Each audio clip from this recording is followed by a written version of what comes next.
When Dan, Terry, and I started Fearless Faith Ministries, we did it because we felt the Lord calling us to do something. We weren't sure exactly what it might turn out to be, but we knew we wanted to give back to the Lord in our retirement years. We didn't want to just retire to the golf course. And when the opportunity presented itself, we seized the moment. So today, on your morning cup of inspiration, I want to talk to you about seizing the moment. See, all three of us, we follow different plans in life. For me, I had a desire to work in secular broadcast and the film industry, and God opened doors for me to do that. But then He also closed doors to that and opened up venues for me in Christian broadcasting.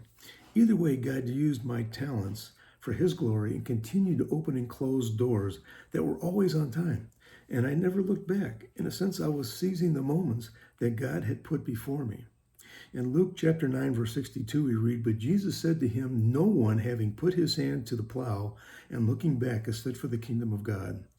So as we're looking forward in life, it's so important to seek and follow God's direction. In other words, we need to put our hand to the plow and don't look back. To appreciate this verse, you have to understand the land in Israel. Putting your hand to the plow meant moving at a decisive moment, and that was moving when the first rains came.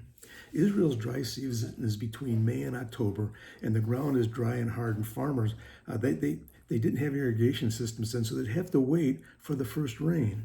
So when the rain came, it was a decisive moment. Whether it was 2 in the morning or whether it was 6 at night, the farmers had to go out with their plows and seed while the ground was still moist.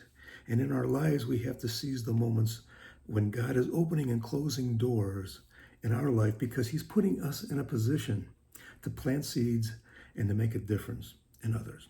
God bless everyone. Look forward to seeing you again for another morning cup of inspiration. Have a wonderful day.